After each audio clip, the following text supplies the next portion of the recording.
Hello student, how are you all? I am your biology mentor Raksha Bhatt and welcome to Aditi classes.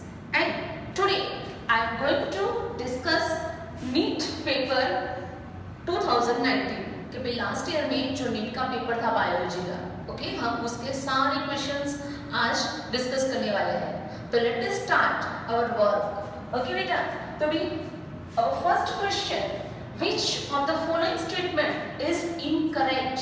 हमें incorrect statement find करना है, correct नहीं. Okay, wrong statement find करना है. तो first, viroids lack a protein coat. तो भाई viroids के पास protein coat नहीं होता है. Right statement है. Second, viruses are obligate parasite. It is also right. Third, infective constituent in viruses is the protein coat. कि भाई वायरसेस में इन्फेक्शन करने वाला जो कंस्टिट्यूएंट है वो प्रोटीन कोड बताया है, विच इज रॉन्ग. कौन है बेटा? उसका डीएनए. कौन होता है बेटा? डीएनए. याद रखना. ओके, कि भाई viral DNA it is nucleoprotein. Okay बेटा, कि वायरस का जो डीएनए होता है ना, it is responsible for infection. Okay, तो दिस स्टेटमेंट इज इनकरेक्ट. कैसा स्टेटमेंट है? इनकरेक्ट. ओके, फोर्थ देखते हैं तो भी prions consist of abnormally folded protein, okay, which is wrong. Wrong नहीं है, it is right statement. Okay बेटा, clear? Now next question. Purines formed both in DNA and RNA. Okay, कि भाई do you know what is purine? It is nitrogen base. Okay, nitrogen base. Nitrogen base are of two types. Purine plus pyrimidine. Purine में कौन आएगा बेटा? A G. A for adenine and G for guanine. And in pyrimidine C T U. C for cytosine, T for thymine and U for uracil. समझ में आया? Question क्या है बेटा कि भाई purine form both in DNA and RNA. Okay, तो देखते हैं कि डीएनए के अंदर कौन कौन प्रेजेंट होता है. कि भाई in DNA A G T C is present, whereas in RNA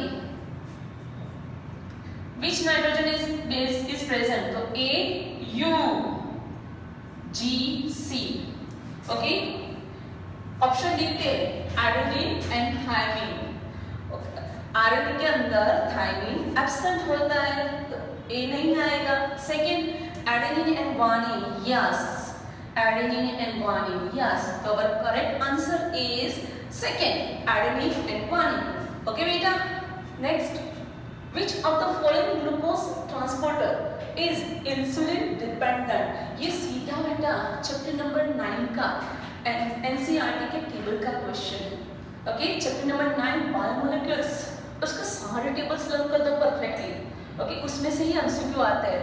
okay बेटा, तो भाई इंसुलिन डिपेंडेंट ट्रांसपोर्टर कौन है? Glucose transporter. तो आंसर क्या आएगा बेटा? GLUT4. क्या आएगा? GLUT4. GLU means glucose. GLUT4 का फुल फॉर्म क्या है? GLU means glucose. T for transporter. 4. Okay, it is a glucose transporter 4. वो प्रोटीन है बेटा. वो क्या करता है कि भाई they picks up excess glucose present in blood. कि भाई हमने बहुत गुलाब जामुन खाए, ब्लड के अंदर ग्लूकोज लेवल बढ़ गया, तो वो एक्स्ट्रा ग्लूकोज को पकड़ के कहाँ ले जाएगा? लिवर में ले जाएगा, एडोमिस टिश्यू में ले जाएगा, और ग्लूकोज को कहाँ किस में कन्वर्जन करेगा? ग्लाइकोजन में. तो ये काम कौन करता है? GLUT4. क्लियर बेटा? Okay, next question. और okay, answer is GLUT4. Now identify the cells whose secretion protects the lining of gastrointestinal tract from various enzymes. Most important, ये भी सीधा एनसीईआरटी का क्वेश्चन. समझ में आया? एनसीईआरटी की पूरी लाइन ले ली है. और answer is second, goblet cell. तो भाई goblet cell secrete mucus. Okay, and ये म्यूकस क्या करती है बेटा? स्टमक की जो इनर लाइनिंग है वहां पे लग जाता है. समझ में आया? कवर बना देता है और सीधा एंजाइम स्टमक की लाइनिंग को वैसे टच नहीं कर पाता है और उसको बचाता है। समझ में आया बेटा? कौन बचाता है? Mucus, and that mucus is secreted by goblet cell. ध्यान में देना बेटा। ओके बेटा, next question, which one of the following equipment is essentially required for growing microbes on a large scale for industrial production of enzymes? Okay, answer का क्या होगा? सीधा NCERT का है, आएगा बेटा bioreactor. This is our answer. Bioreactor is also known as fermenter. Important. Okay, कि भाई इंडस्ट्रियल प्रोडक्शन में कि हमें लार्ज स्केल पे एंटीबायोटिक प्रोड्यूस करनी है, इंसुलिन प्रोड्यूस करना है। ओके, तो बड़ी बड़ी इंडस्ट्री में किसके अंदर प्रोड्यूस करते हैं? तो उसके लिए स्पेशल वेसल होता है, बड़ा वाला वेसल, जिसके अंदर बहुत सारी फैसिलिटी होती है, such as pH control, temperature control, okay, oxygen providing facility, वो सब अवेलेबल होती है। ओके, तो आंसर होगा बायोरिएक्टर। सेकंड नाम है fermenter. Next question, which of the following is true for golden rice? Okay, कि भाई golden rice is a GM rice, genetically modified rice. Generally हमारा जो राइस होता है उसमें स्टार्च ज़्यादा होता है, लेकिन गोल्डन राइस को ऐसे मॉडिफाई किया है कि उसके अंदर स्टार्च तो मिलता है, साथ साथ में विटामिन ए भी मिलता है। समझ में आया? तो देखते हैं, चलो तो भाई हमें क्या फाइंड करना है? which of the following is true? True statement find करना है। चलो, तो first it is vitamin A enriched with a gene from daffodil. Most important, हमें हमारा पहला आंसर ही राइट आंसर निकल गया। समझ में आया? तो फर्स्ट ऑप्शन इज राइट कि भाई यहाँ पे vitamin A enrich gene transfer किया है किसके अंदर? गोल्डन राइस के अंदर। और ये जीन किसमें से लिया था? डैफोडिल। डैफोडिल क्या है? Plant, which is that plant are rich in which component? Carotene component. उसके अंदर बहुत सारा कैरोटीन होता है और कैरोटीन में से विटामिन ए बनता है। समझ में आया बेटा? क्लियर? कि भाई डैफोडिल का जीन लिया और वो जीन इसके अंदर एंटर किया पैडी प्लांट के अंदर, जिसमें से राइस बनते हैं। समझ में आया? So the correct answer is option first. Next, okay, which one of the following is not a method of in situ conservation of biodiversity? Do you know what is in situ, what is ex situ? देखो, एक बीमार tiger था, समझ में है? उसको जू में लाके रख दिया। अब जू तो फॉरेस्ट में होता नहीं है, समझ में आया? तो जू कहाँ पे होता है? सिटी के बीच में होता है। तो वो टाइगर के लिए तो न्यू प्लेस हुआ ना, तो it is known as ex situ conservation। Suppose वो टाइगर को सेंचुरी में रखा होगा तो उसको क्या बोलेंगे? इन सिटू कंजर्वेशन। सेंचुरी कहाँ पे होती है? फॉरेस्ट के अंदर ही होती है, जंगल के अंदर ही होती है। समझ में आया? तो देखते हैं कि भाई क्या है question. It is not a in Situ conservation.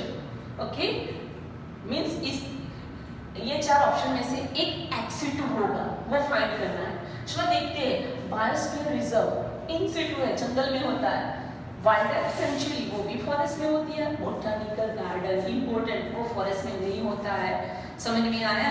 ये स्टडी पर्पस के लिए बनाया जाता है और हम स्टडी के लिए फॉरेस्ट नहीं जाते, वो हमारे सिटी के नियर बाय होता है। So our correct answer is 3। Next, under which of the following conditions will there be no change in the reading frame of following mRNA? तो यहाँ पे हमें क्या दिया है? एक mRNA की सीक्वेंस दी है। चलो वो सीक्वेंस यहाँ पे मैं लिखती हूँ, ध्यान देना परफेक्टली।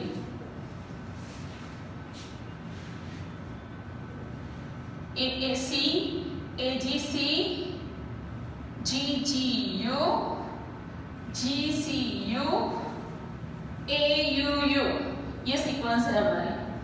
ओके, किसकी सीक्वेंस है? कि भाई mRNA की सीक्वेंस है। Reading frame of following mRNA। Okay, question क्या है? दूसरी बार देखते हैं कि under which of the following condition will there be no change in the reading frame of following mRNA। कि mRNA में कब चेंज नहीं आएगा, सेम टू सेम सीक्वेंस कब मेंटेन रहेगी वो देखना है। ओके, फर्स्ट है insertion of G at 5th position. अब देखो ये mRNA है, mRNA की रीडिंग फ्रेम कैसी है, उसको कैसे रीड करते हैं, कोडन के फॉर्म में, ऐसे 3 के ग्रुप में ही रीड करते हैं ऑलवेज। देखो मैं रीड करती हूँ AAC, AGC, GGU, GCU, AUU। Okay, अब मैं करती हूँ फर्स्ट ऑप्शन क्या है, insertion of G at 5th position. तो 5th position, first, second, third, fourth and 5th। Suppose यहाँ पे मैं क्या G ऐड करूंगी तो सीक्वेंस सेम टू सेम रहेगी। देखो AAC, ये AGC था, अब मैंने G ऐड किया तो सीक्वेंस कौन सी हो गई, AGG। अभी चेंज हो गई, ये ऑप्शन आएगा नहीं। सेकेंड है deletion of G from 5th position, कि भाई 5th पोजीशन पर G है। देखो सेकेंड सीक्वेंस कौन है, AGC, ये G मैंने निकाल दिया तो क्या सीक्वेंस सेम रहेगी, ACG नहीं, सीक्वेंस कौन सी थी, AGC।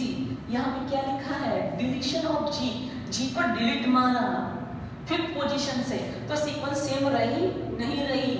ओके बेटा, तो ये सेकेंड ऑप्शन भी आएगा नहीं, ये भी रॉन्ग।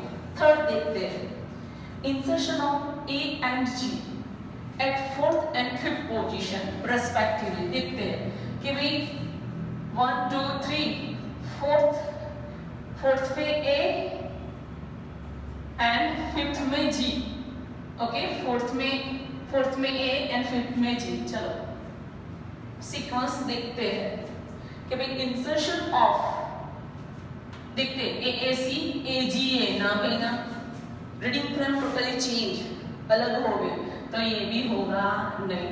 तो बचा क्या, deletion of GGU from 7th, 8th and 9th position. देखो कि भी 1 2 3 4 5 6 7 8 एंड 9, ये पोजीशन में कौन है, GGU, तो उसको डिलीट कर दो। क्या सीक्वेंस चेंज होगी, नहीं होगी। अब देखो AAC AGC GCU AUU, सारी सीक्वेंस तो एज इट इज रही, बिकॉज बीच में से एक पूरी कोडन डिलीट हो गई बेटा, लेकिन जो रीडिंग फ्रेम थी ये सारी सीक्वेंस सेम टू सेम रही। तो our correct answer is 4। Okay, next,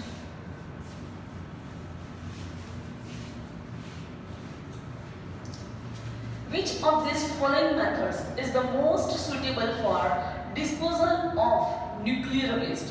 कि भाई nuclear waste is a very harmful waste, तो उसको डिस्पोजल करने के लिए कौन सी मेथड ज्यादा सुटेबल है वो देखते हैं। Okay, first, shoot the waste into space, wrong. Second, bury the waste under Antarctic, no. Dump the waste within rocks under deep ocean, never. So the correct answer is 4. क्या है बेटा, bury the waste within rocks deep below the earth's surface. So our correct answer is 4.